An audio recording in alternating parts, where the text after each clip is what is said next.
Alright, I'll start it. So yeah, this is Fallout 4. A game I've played a little bit of and have a little bit of knowledge of.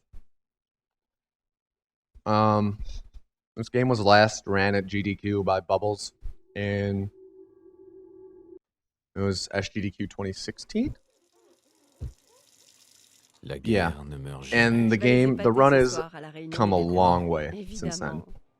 Like, it's not much faster, but there's a lot of new tech. So first things first, most important thing of the run, play as my desired presets. Gotta play as preset 3 for each, because superstition. And also we play as Nate, because Nora's dialogue is actually a lot slower. And then you'll actually, like, you'll notice immediately the run is in French. And that's because French is 11 seconds faster than English. And also the English dialogue is hard for me to listen to. You'll notice right away in the top right corner also, my FPS is being limited to 60. Because this game actually runs faster at higher FPSs because, you know, Bethesda. And it would be unfair to have people who can spend like $1,000 on computer parts racing against someone who plays on a laptop. So everyone runs at 60, so everyone actually moves at the same speed. And yeah, now we just have to wait for the Vault Tech Salesman. This sanctuary scene is pretty much just talking to everyone when they talk to us to skip their dialogues. And yeah, he should be coming up soon. And then for most of the game, for most, not all of it, we're going to be selecting 4. We're going to be pressing the down option for pretty much every dialogue choice. That's because it's typically the fastest. There's like 2 or 3 spots where it's actually faster to pick a different one. So for name, typically we just pick the quickest. We just put just 1 letter, but you know how marathons are. And then for stats, I put 10 into endurance. And the reason why we put 10 into endurance is because the more endurance you have, the slower your action points drain when you're sprinting, so you can sprint for longer. And then we put 10 into agility, because more agility gives us more action points, which means we can sprint for longer. And also, more agility means that we can use VATS more when we've been sprinting. And we actually do use VATS now in the run. It's the only Gamebryo Fallout game that uses VATS in a run. And we use it for a glitch called punch warping, or fist warping, depending on who you ask what it's.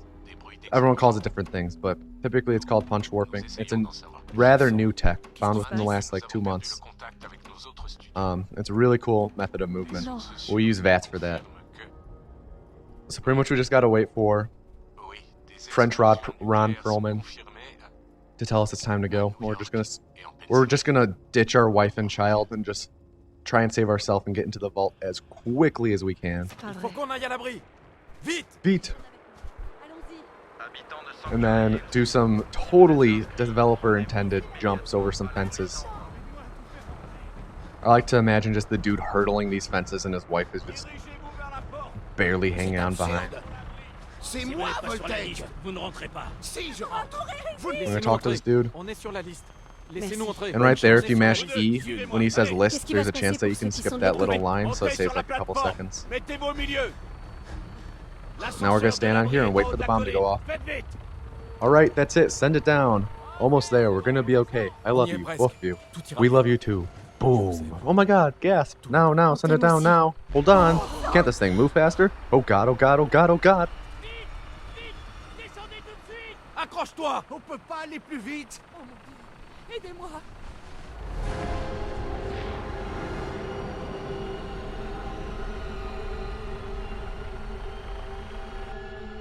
The splits that are on screen are my world record time that we're comparing against, just because I don't want to do a run and have it like, I don't know. I like seeing how I'm doing, you know?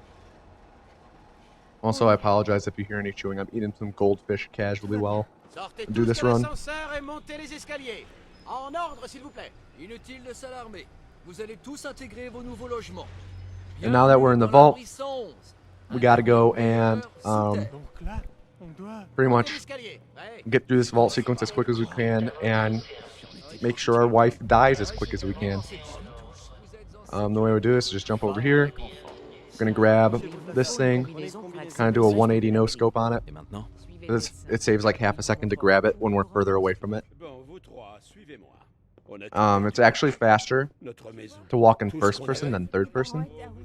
The animation for walking in third person is actually slower than first. Cela dit, les So we pretty much we move almost exclusively in first person this run, Pour être aussi confortable que chic. and we get bombarded by a bunch of people talking in French. I'm just gonna line ourselves up while we wait for the doctor to catch up. They'll start talking to us. Then we have about 2 minutes to kill. Excusez-moi. entrez dans la capsule So. quand vous voulez.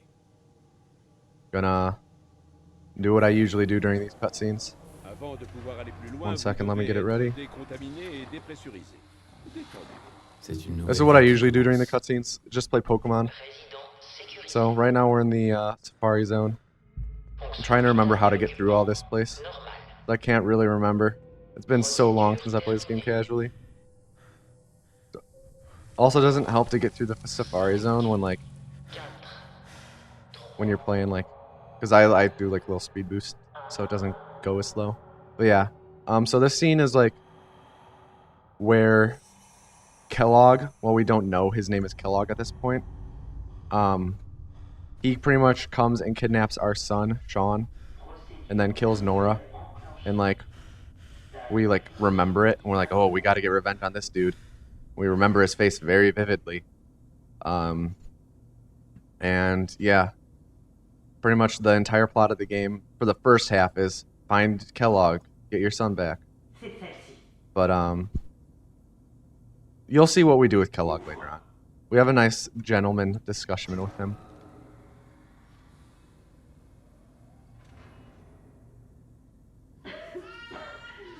I really don't remember where to go in the Safari Zone. I used to play Tetris and stuff, but Pokemon's been a lot better for my attention span.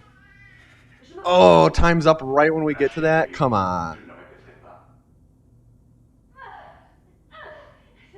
Or we ran out of steps? That's bogus.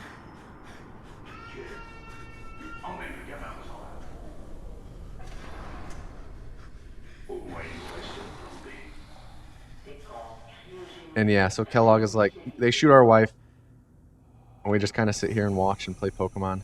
It's, priorities. And yeah, we're gonna regain control now.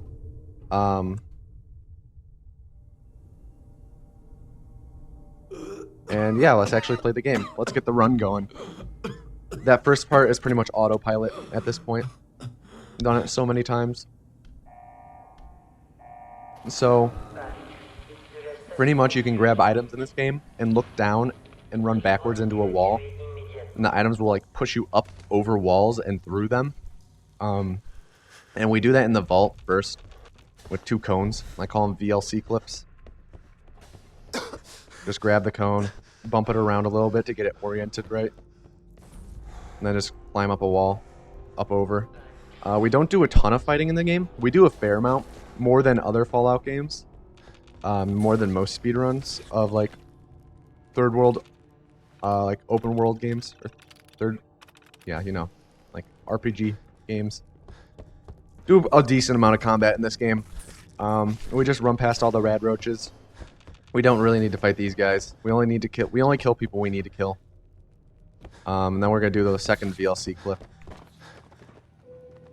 This one's a little trickier. It's not really hard, but it just kind of sometimes takes a little bit of finessing. And we're going to trigger the elevator. Now we're going to do our first major glitch of the game.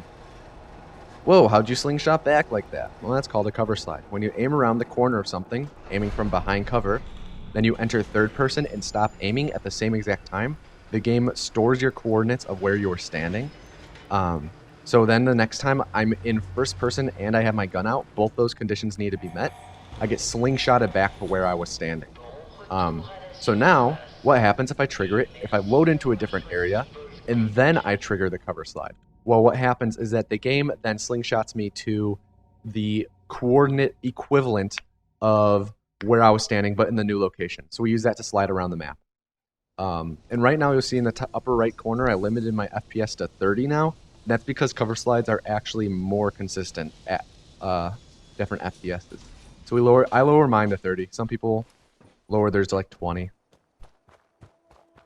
But yeah, now we're gonna slide to we're gonna cover slide to Concord. I'm gonna make a quick save. I'm just gonna line myself up in a spot that I like to line myself up at, and then go. Let's land. There we go.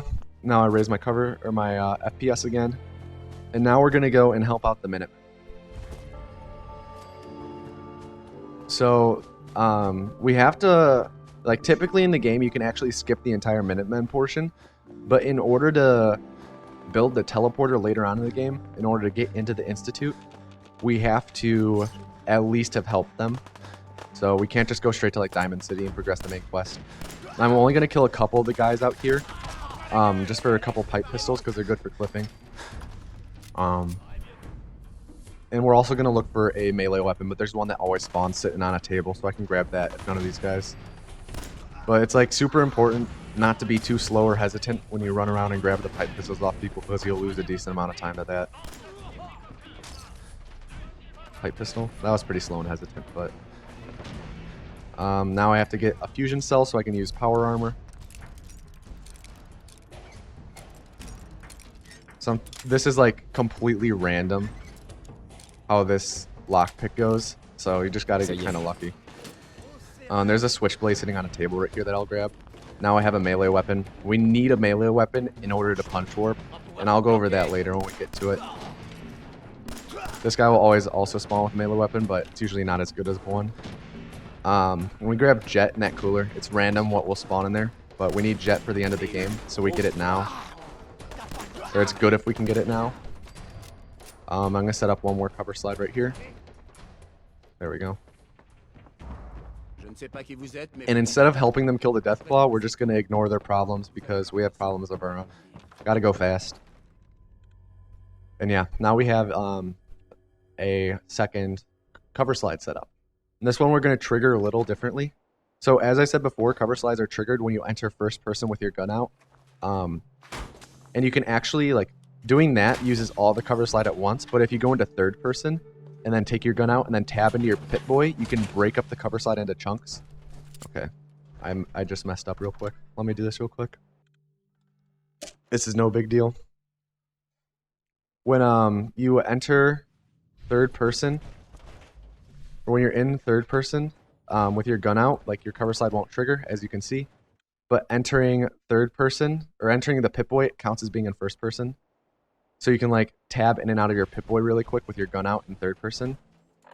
And you can use your cover slide in chunks. So we're going to use this to get towards the center of the map. And cover sliding is, like, it's really hard to learn at first, but once you get the hang of it, it's, like, a really easy trick, even though it's kind of chaotic at times, and you can get really varying results. But we're sliding to Green Tech Genetics, which is a big green building in the middle of the map. We need that because it's part of the quest later on, main quest. And we're going to land probably right before the river. Yeah, Green Tech Genetics is right here. We landed right next to it. This is a pretty decent slide. We're going to get out of our power armor and leave it at in like this general area right here. You'll see why later on. We're just going to run this way, and we're actually going to get the last quest in the game right now. It's called the nuclear option. And the way we get it is we enter this sewer pipe that has a trigger for the nuclear option. But the nuclear option trigger is actually out of bounds, or like in a later area. But we can easily get out of bounds by doing this really, really stupid save glitch. So if you make a save underwater, and then you load it from the main menu, you load in at the top of the water. And the top of the water is actually out of bounds at the entrance of this pipe where we made the save, so we're now out of bounds and we're swimming around. We're actually going to swim like right up into this area. And when we leave the pipe, we'll get a pop-up saying that we now have the nuclear option, which is the last quest in the game. So yeah, now we have the last quest in the game. The only problem is we can't really go through with finishing the quest until we've done a lot of things to prepare.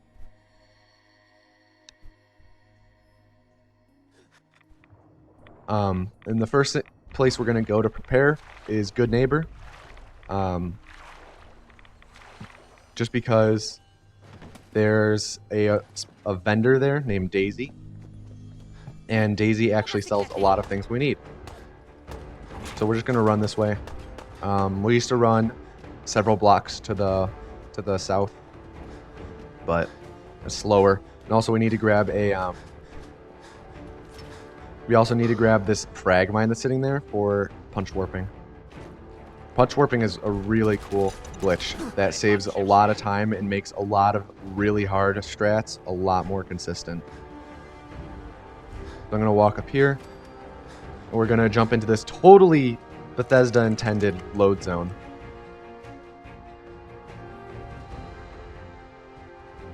Like, they totally meant for that to be there. No doubt about it. We're just going to run past Finn, who's just a rabble-rouser looking for trouble. We're going to talk to Daisy. J'ai quelques minutes pour jeter un œil. And we're going to do a vendor glitch. Vendor glitch is where you buy all of her ammo, sell back one, sell back the rest, sell one over and over and over because it's permanently in your inventory, then go to buy, but it actually sells, and now we buy a bunch of stuff, like biometric scanner, quantum because she has it, radaway stim packs, this. I'll go over everything. I'll explain exactly what I'm buying in a second. I'll explain that a little more in depth because that was pretty quick. Alright, so I did the vendor glitch, and the vendor glitch is where you buy an entire stack of ammo, you sell back one, and then you sell back the rest. And what that does is it puts one of those like ammos, one of those bullets, permanently in your inventory that you can then sell over and over and over and over. So then once you've sold about like 20 or 30, what you can then do is I'm binding everything right now that I just bought, by the way. Once you've bought or sold about like 20 or 30, then you can go to buy the stack that you just sold her, and then like the stack will just keep selling and doubling in value instead of you then buying it. So then we pretty much get infinite store credit. And right now, so everything I bought, I should talk about what I'm leveling up right here real quick since we're here. I level up Action Boy because it regens my action points faster, and also Solar Power because it gives me more endurance. And if you remember, endurance makes it so that I can run for longer, sprint for longer, and that's good because it makes us go faster. So the things I bought, the first thing I looked for was a biometric scanner, and it's like a 50-50 chance that she'll have one. We actually need a scanner in order to complete the game. If she doesn't have one, we just farm one off a turret later on, so it's not a big deal. There are many turrets along the way that we can farm. And then we bought all her radaway, which she always has, and all of her stim packs, which she always has, because they're both good to have, especially since we're going to be running through the glowing sea. We're going to do one more VLC clip, by the way. And then we bought, she had a quantum, which is good because quantum just like gives us 100 extra AP when we use it. It like is just a refresh. And then we bought Destroyer's left leg, and what that does is it increases our move speed by 10%. So we run faster, which is good. And we bought Destroyer's chest piece, which decreases damage taken by humans by 10%, which is good because we don't want to die. It's not necessary, but it's good to have. And then we bought a couple more frag mines because they're always good to have. And then we did our last VLC clip, and now we have a long glowing sea run. I'm actually streaming this right now, and I have my chat up. And they've been talking trash about how bad I am at this game the whole time. But if they have any would you rather questions, they can ask me them now just to kill the time. And if I think of anything else, oh, you'll see me like trying to stay clear of cars during the run, because if you bump into cars, in this game, there's like a 1% chance that the game will calculate the geometry at where you're, like, calculate your speed due to the geometry of how you're hitting it at, like, pretty much light speed, and you just drop dead. So I don't want to do that. That's kind of bad. I just popped my quantum. Alright, let me see some of these would you rathers. Would I rather only eat goldfish, the food, like the fish, or only eat goldfish, the snack? Totally goldfish, the fish, you know? Get more protein.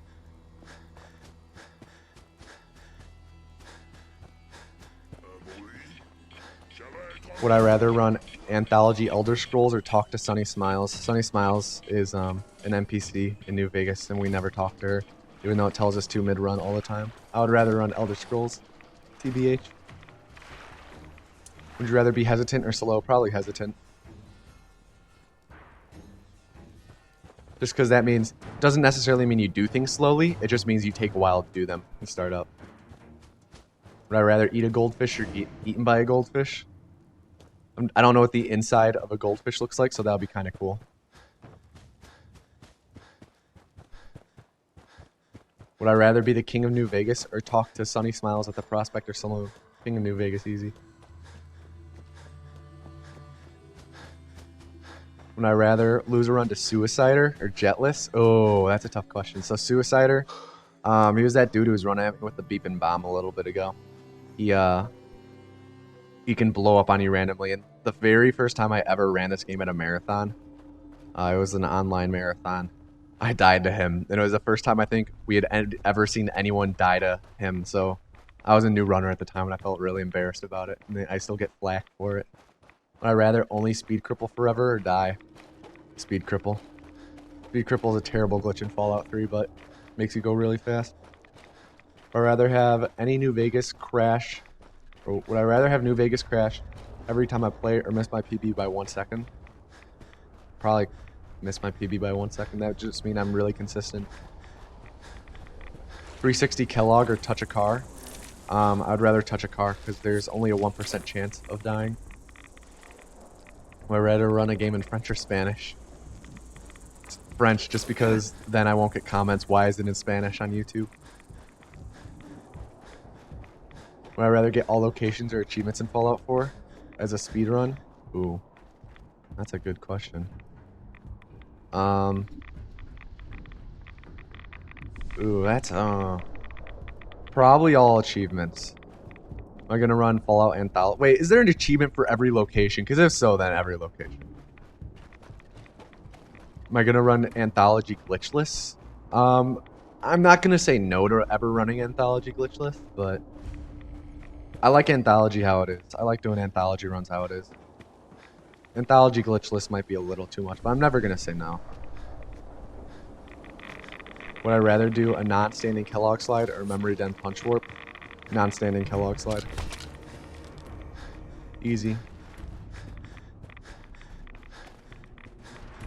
So right here, I'm gonna set up one more cover slide. Come on, there we go. So, like I said earlier, when you set up a cover slide and you trigger it in like the same location, you slide back to that location. And if you load into a different area and trigger it, you slide to the coordinate equivalent of that location.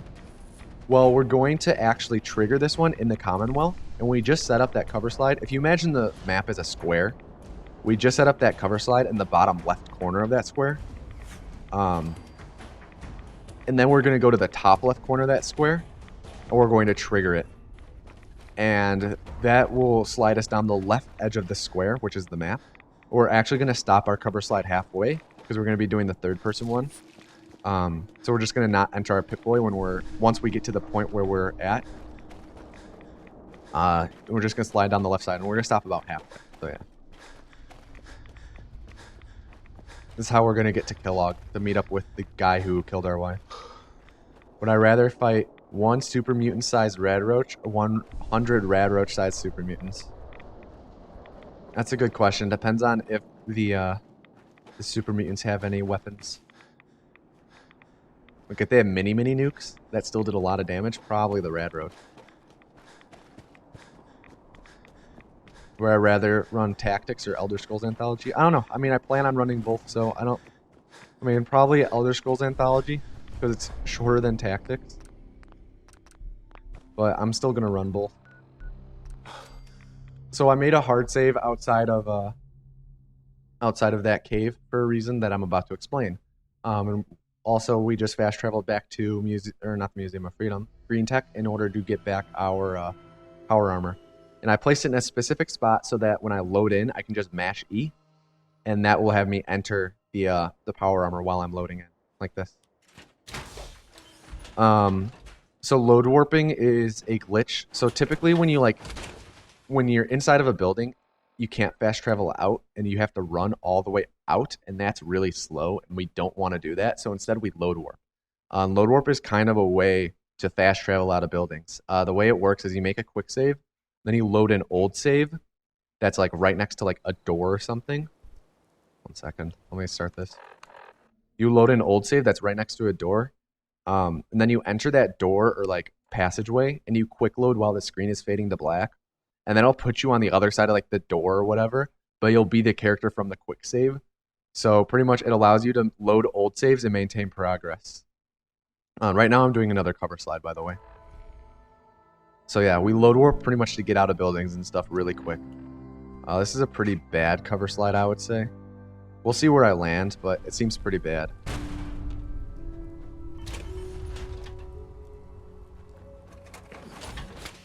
So yeah, it wasn't the best. It wasn't terrible though.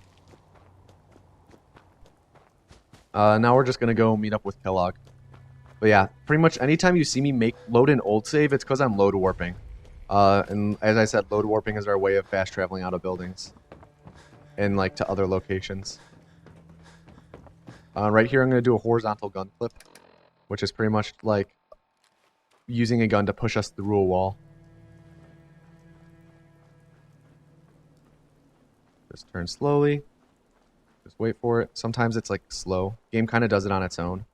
Sometimes it's slow. This is like the slowest I've had it go. I think I was just standing a little too close to it. Yeah, I was just standing a little bit too close to the gun. We're all good. Now I'm gonna get out my fat man just to we're not gonna like hurt Kellogg or anything. We're just gonna intimidate him.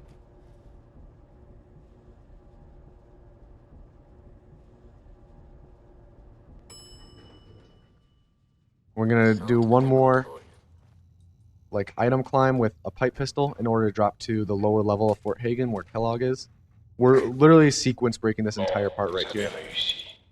And we're just gonna talk to Kellogg real quick. Have a nice little dialogue. Grab a military grade circuit board. Use some access logs to advance a quest. And load warp. So you'll see me like swimming backwards in the pipe. The pipe doubles as this. So I swim backwards, screen starts fading to black, and I press quick load. So now what I'm going to do, like now I'll be the character who just killed Kellogg, but I'll be right outside of the sewer, so I didn't have to actually run out of Fort Hagen. And now I'm going to set up our first punch warp. Yeah, this run isn't the best, but not terrible. Could be worse. But yeah. We're going to set up our first punch warp. So punch warping is very similar to cover sliding in like terms of how it works. So the game pretty much, if we attempt to melee something in VATS, but going through with that melee attack would actually either put us out of bounds or inside of an object. The game will have us stand idle for a second before we attack. And if we quit out of VATS in that like second that we're standing idle, like I'm about to do. Let me try that again.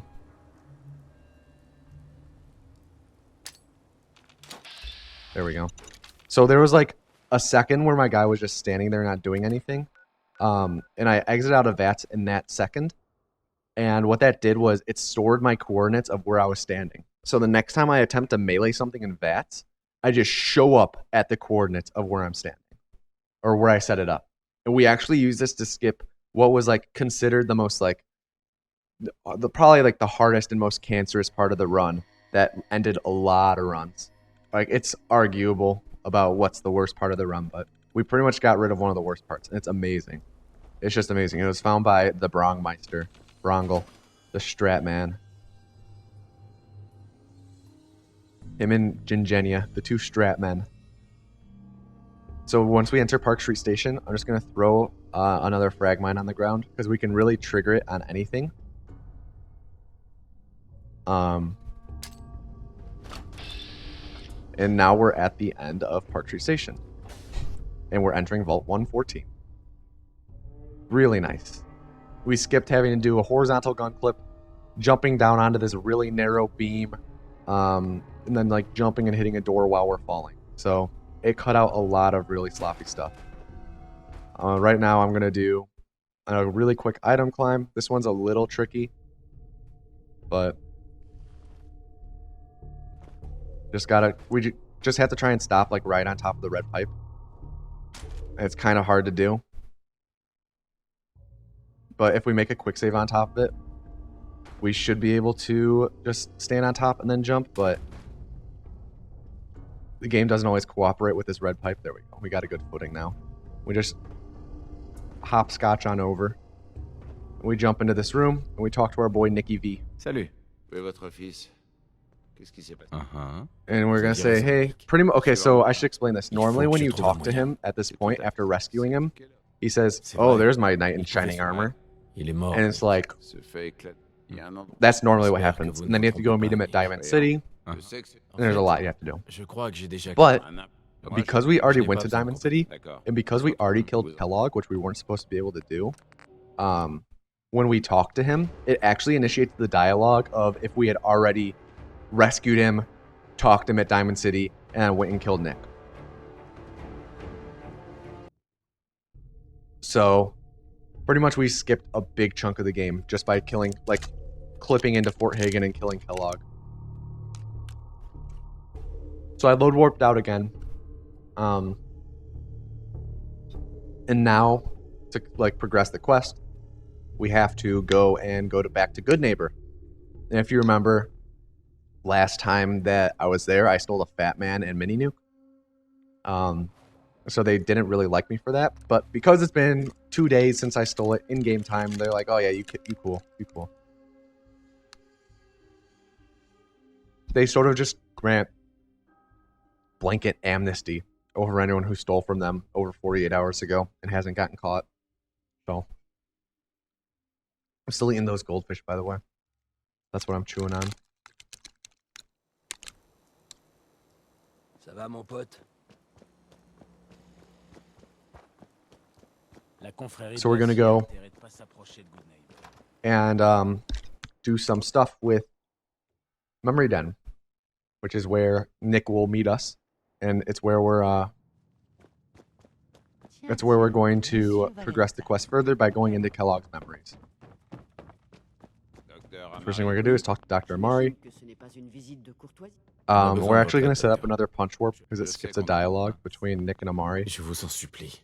Nick m'a dit. So we're gonna talk to Amari. Voilà ce que j'ai pu récupérer. Qu'est-ce que c'est? Continuez, docteur.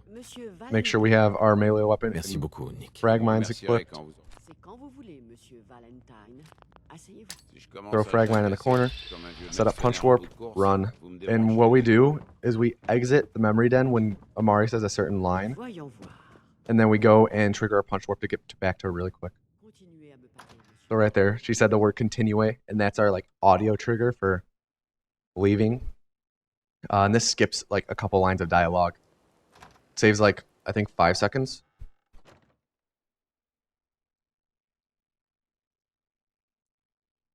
Now we have to trigger it on a drifter inside of a memory pod, but that drifter is actually Deacon. We're gonna talk to Amari. Grab some things for loot that we're going to need for crafting later on. D'accord. Allons-y. So right here, we're going to shoot Dr. Amari. And the way that, like, normally when we sit down in the memory pod, there's like a 25-second dialogue of Amari, like, saying, "All right, uploading you guys now," or whatever. And what we do to skip that, it's like the one skip I found in the game. It's like a 20-second time save. I'm very proud of it. It's pretty much my only contribution.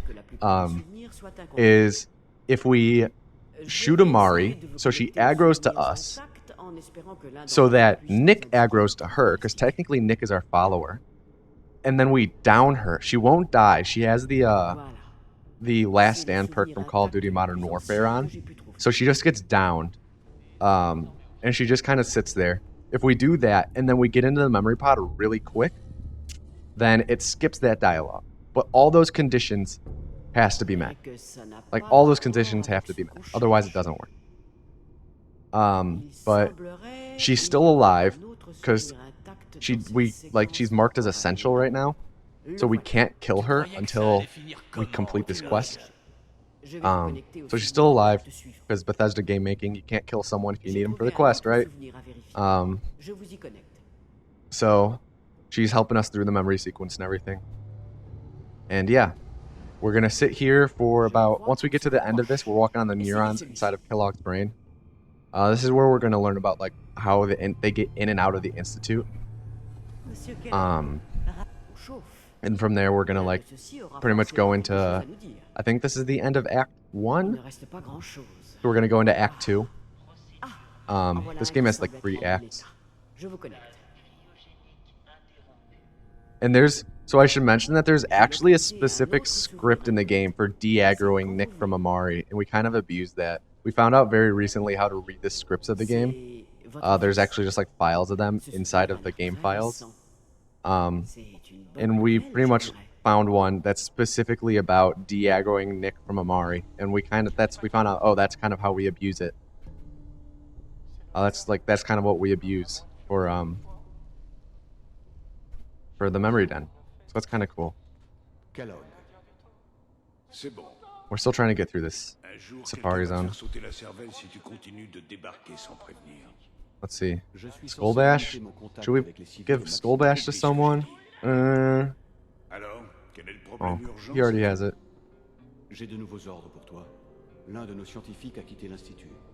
Trying to think. What else there's? This is pretty much just like another little sequence where we have to sit there and do nothing.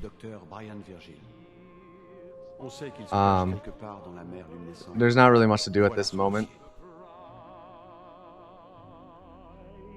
Just have to kind of wait for them to be like, oh, teleportation. Whoa, that's how they do it.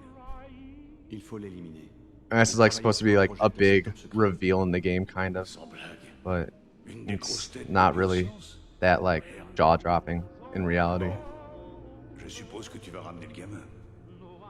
Affirmatif. Ta seule mission est de trouver Virgile et de l'éliminer. Vous allez me ramener chez mon papa? Oui. Viens à côté de moi et ne bouge pas. D'accord.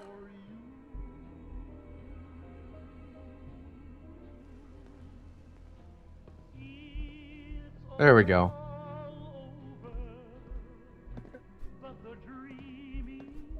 I have to drop something? Ugh. That's annoying. Double edge? I don't need double edge. You can toss that. Nice, we got Sir. Nice. Nice. Progress. So now that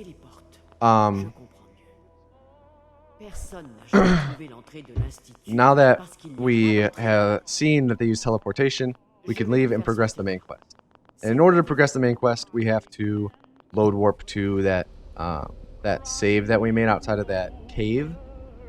And the reason why we go to that cave specifically is because there's a dude who just now spawned in it named Brian Virgil. And he actually doesn't spawn before this quest. And in order to, she's still bloody, but in order to progress the quest really quick, we just shoot her once. Then we load warp out. Oh, gold. Nice. Golded by 3 seconds. We just load warp to here. And normally Brian Virgil doesn't spawn. He doesn't spawn until after this quest completes. If he did spawn, we could sequence break this game much more. In this game, this run would be a lot shorter. But the fact that he does not spawn until after the memory den, that's what is making this game still kind of long. And we still have not found a memory den skip. We like have looked and looked and looked and looked and looked, and we cannot find a memory den skip. Now we have to talk to Virgil. So we have like a bunch of superstitions about how to make it so that this dialogue goes the fastest. My favorite is that we just jump up and down during it. It seems to work. Oh, je ne sais. C'est vrai. Vous m'aidez, et je vous rendrai l'appareil. Ouais. Ils utilisent une... Tiens, Ouais. Un bon paquet. ne vous. We're D'accord. gonna say, pretty much we make a deal with him of, hey, we'll get you a, he was once a human. We're pretty much saying like, hey, if you help us get into the Institute, we'll get you that serum to make you human again. It's like, alright, sounds like a good deal. But we don't actually help him. We're kind of scumbags in this run. So now we go to Green Tech Genetics for the last time. This is where we will progress the quest even further. And pretty much this thing on my screen right now, that thing is called a courser chip. Every courser synth, like every synth that is a courser, has one of these in their head. This is how they teleport in and out of the Institute, and we need one of these. And what you're supposed to do is run all around the Commonwealth, trying to find where this radio beacon is coming from. And you trace it down, and you end up finding this courser in Green Tech Genetics, but we know where he spawns, so we can just go there immediately. So that's pretty nice. We're going to set up another punch warp in here. But this sequence involves like a lot of explosions and stuff going on around us. We have to go really fast. Not that you would purposely go slow in a speed run, you know? So you gotta stand right here. And we set up another punch warp. Grab a frag mine, because we might need it. And then we ride this elevator up. And what we used to do was we would ride this box. We would box climb. I have to sneeze. Really bad. Oh, man. We would ride this box all the way up. But now we can just do this. And we're at the top by the courser. So that's really cool. And then we just mini nuke them. And we now have the courser chip, and we're going to load warp out. So now we're going to... Pretty much we're collecting a bunch of things that are required to beat the game. And I should mention now we're technically in Act 2 of the game. Act 1 is pretty much getting to where we kill Kellogg and the memory den. Act 2 is where we build alliances with the factions. Act 3 is once we enter the Institute, and then it's like the final act of everything's coming together. And right now we're in Act 2. So we're supposed to be building up alliances with the factions, and we're actually going to team up with the Railroad. The Railroad is our faction. It used to be the Minutemen. Minutemen used to be... This is like the big difference between the old route and now, is the fact we side with the Railroad. And it skips having to kill the Death Claw and everything like that. And in order to become allies with the Railroad, we have to go through and do a loyalty quest with them. And the loyalty quest just so happens to be extremely broken. And the loyalty quest is actually what we're doing right now. So typically for the loyalty quest, you have to meet up with the Railroad at their HQ, and they send you over to this place. And then at this place, you have to do this entire battle thing. And yeah. But instead, we can come here before they even tell us to come here. Hold on, let me just do this again. One more time, just to be sure. All right, we're all good. Normally, we have to do this battle thing. And then we have to wait for Deacon to decode a door and hack us in. But we can come here before ever even meeting the Railroad. And just jump down here and grab the item that we need at the end of the quest. And if we grab the item and then just drop it, our quest stage just immediately updates to, okay, go meet up with the Railroad. You already, like, finished this part. So we just, like, pretty much, we don't even need to bring that item back that they want. We just need to grab it and drop it. And the quest stage updates to, like, okay, you've done the quest. Go talk to them to collect your reward. And now what I'm going to do is I'm going to go back to the Museum of Freedom because I need to get something off of Sturgis. So once we got the nuclear option quest line that we did with that whole sewer clip, this item spawned in Sturgis' inventory, and it's actually the item that we use to like progress nuclear option once we get into the Institute. But in order to get to Sturgis, I have to item climb up the side of this building and drop down onto the balcony and enter. And like we pretty much have to come back here and get it at some point. So we do it now since we're like running a bunch of errands at the moment. We just take the Institute relay targeting sequence and then load warp again.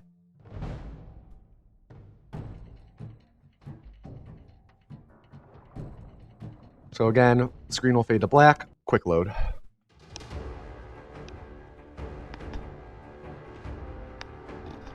So once we load it on the other side, we're going to go and actually meet up with the railroad.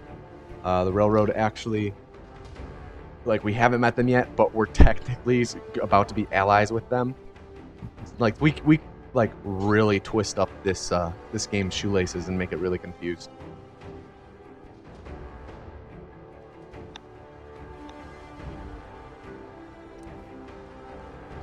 So we load warp out, and we're going to run to the railroad. Once we get there, we're going to do another punch warp in order to get to the basement, which is where the railroad are. Normally, you have to run through the Old North Church and then do the railroad puzzle where you spell out the secret password that no one can ever guess. That's just the word railroad, you know.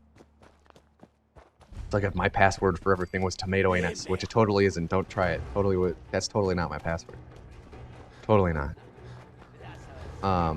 We're just gonna set up one more punch warp.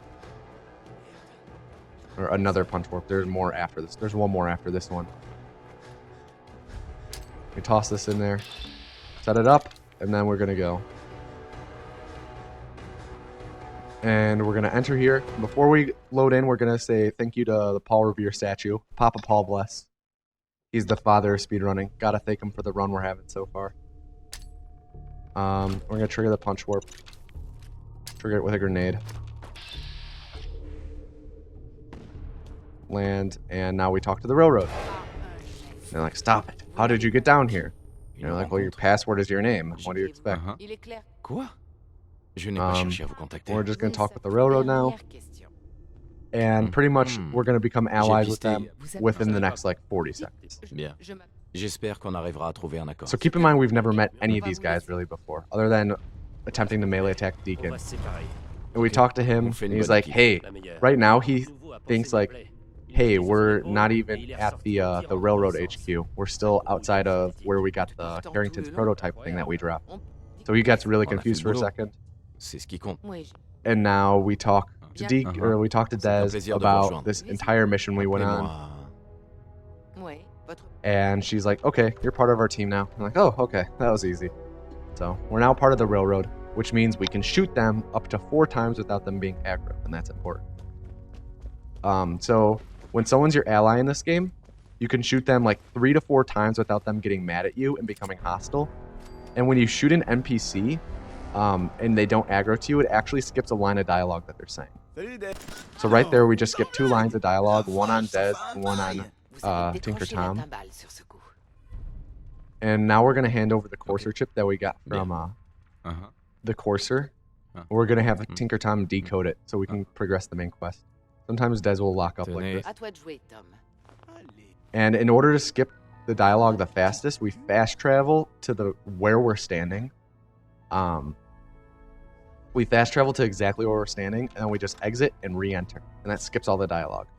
And typically you can't fast travel out of buildings, but because we're a part of the railroad, we can fast travel to and from the railroad, which is pretty cool. So we just have to run up here, trigger that line of dialogue that says solve for N, and fast travel to the Rocket Cave to talk to Virgil one more time.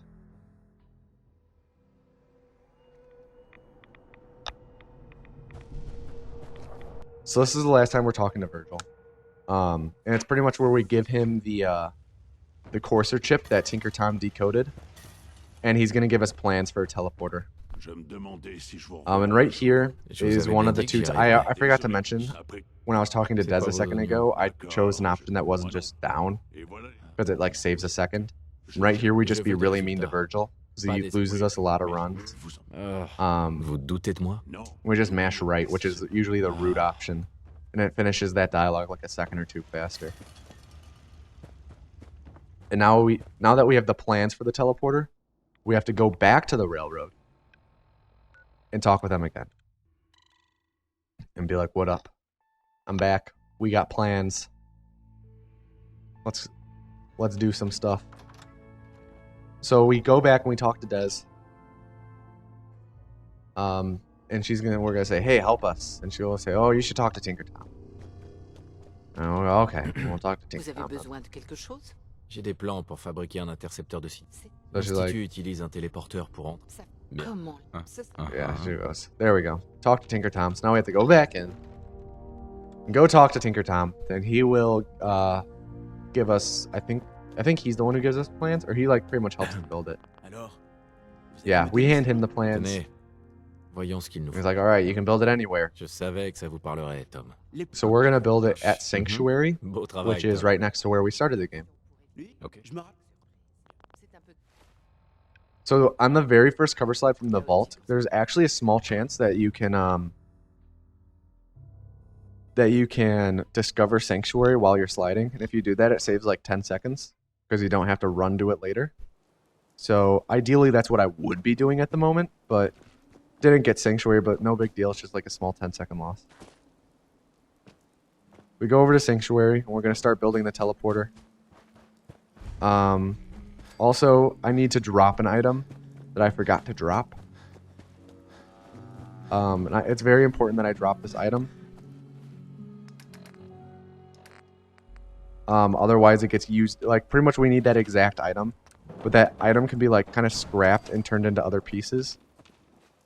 And if we don't scrap it, like, if we don't drop it, then it gets scrapped, and we have to go farm another one of those items, which is really unfortunate because it can take a lot of time. Or we just grab it from a different place. So once we build that, we gotta talk to Tinker Tom again. Vous avez fini la plateforme? Oui, c'est fait. En fait, la technologie. Okay. So now that we talk to him again, we have to build the rest of the teleporter. But after we build the teleporter, we would need to talk to Des. And like we would need to then wait for Des to get to Sanctuary because she's really slow. But if we travel to the Rocky Cave first, like Virgil's lab, and then fast travel to Sanctuary, Des should be there. So it skips having to wait for Des.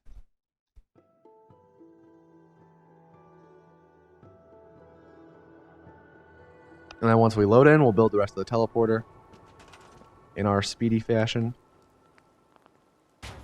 Sometimes the game like takes a second to like process what we're pressing because we press stuff so fast at this point. Where's the tire? There it is. Sometimes we won't have enough stuff, so we just scrap stuff laying around. Typically, it's only the tires we need to scrap. Sometimes we need more copper for the wires, though. But yeah, we just build this stuff, and then we talk to Des again. She names the teleporter like Freedom or something. Patriot. She calls it Patriot. Bien. D'accord. And then we're going to teleport into the Institute and technically start Act 3. So this is where like the very last act of the game is supposed to begin. We actually can skip having to wait around for a while. By just load warping. It skips having to wait for an entire dialogue by Tinker Tom. Oh, apparently Patriot's the codename of a guy in the Institute, not the name of the teleporter. So, pardon me for saying that. I just got corrected in chat. More verbal abuse. So we're now starting Act 3. Last part of the game. It's supposed to be like the longest part. But it's a speed run, so naturally it's the shortest part.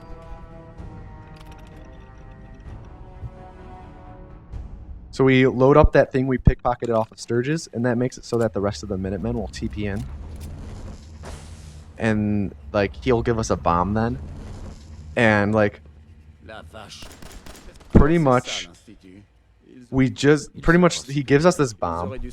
And because we didn't actually, like, naturally start the last quest in the game, Nuclear Option, with anyone, because we like glitched to get it, we started the quest later than the initial stage, and when we do that, the game like defaults to the like ending with the railroad, but it's still tied to the Minutemen. So we're kind of ending the game with 2 factions at once, which you're not supposed to be able to do.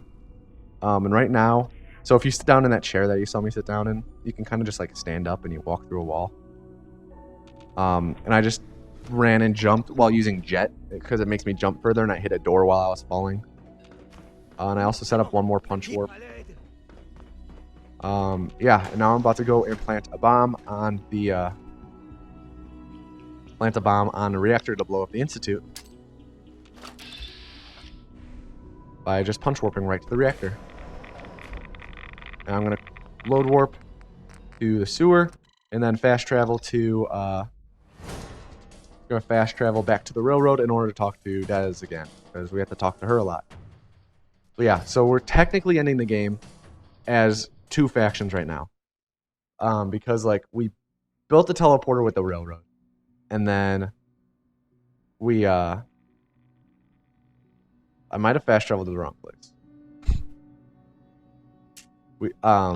But we built the teleporter with the railroad, and then Preston Garvey gave us the bomb, and now we're talking to the railroad again.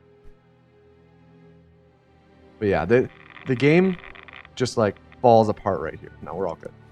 I thought I was further than I was before. But we're all good. I didn't mess up. The game gets really confused, and it's just like a train wreck that's hard to look away from.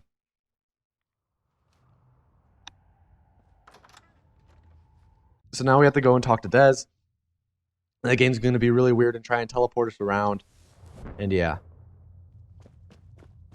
So we talk to her. We don't even need to talk to her. We just need to run up next to her. And then we like exit the room that she's in, and then we're going to get teleported out.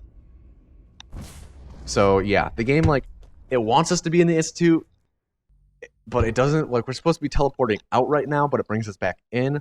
We're not supposed to be able to fast travel from the Institute, but it lets us. So you'll see. It's just, none of it makes sense. So now I just fast travel out again, and now I can go talk to Tinker Tom, and yeah, we might have to shoot him to skip a line or two of dialogue. But this is pretty much like wrapping up the game. Oh, okay. Well, the game crashed. That's a really weird crash. I've never seen it crash like that. Like, never have I seen it crash like that. That's actually bizarre. Normally this game's pretty stable. It doesn't crash much anymore. It used to crash a lot way back in the day. But yeah, Tinker Tom was just fed up with me shooting him. So again, we just come here. I'm gonna quick save in case for some reason it crashes again. I don't think it. Yeah, we're all good. So now after we say that line, we're gonna load warp back to this hard save I made in the Institute. And we're gonna load warp back into the Institute because we can't fast travel. Alright, I think I got that. That load warp is a bit harder because typically when we load warp, we just enter like a cave or something, so there's a long fade to black. But on these doors, the fade to black is much shorter. There's actually a delay from when you press quick load to when the game actually quick loads. So you have to press quick load early enough so that the quick load actually triggers at the end of the door animation. And now we can kind of just like kill Des while we're waiting here. Doesn't matter. Rip Sam. Rip Des. Go find Sam. So yeah, now we're loading into like the final part of the game where we just have to press a button. That's the end of the game.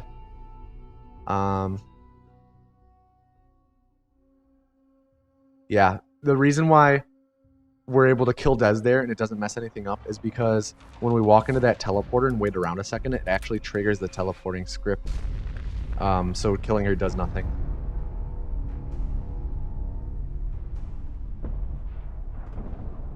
Then action shot.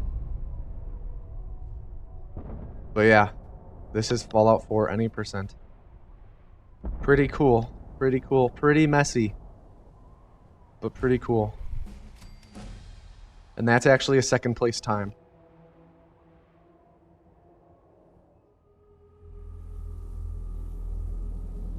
I can feel it wash over me. The heat, the force, the radiation, the fear. It's the end of the world all over again. I close my eyes. I see my life before all of this. Before the bombs. Everything can change in an instant, and the future you plan for yourself shifts, whether or not you're ready. At some point, it happens to all of us.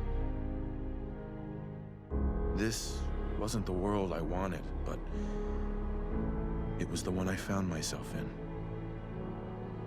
The Commonwealth. My home. Ripped apart and put back together.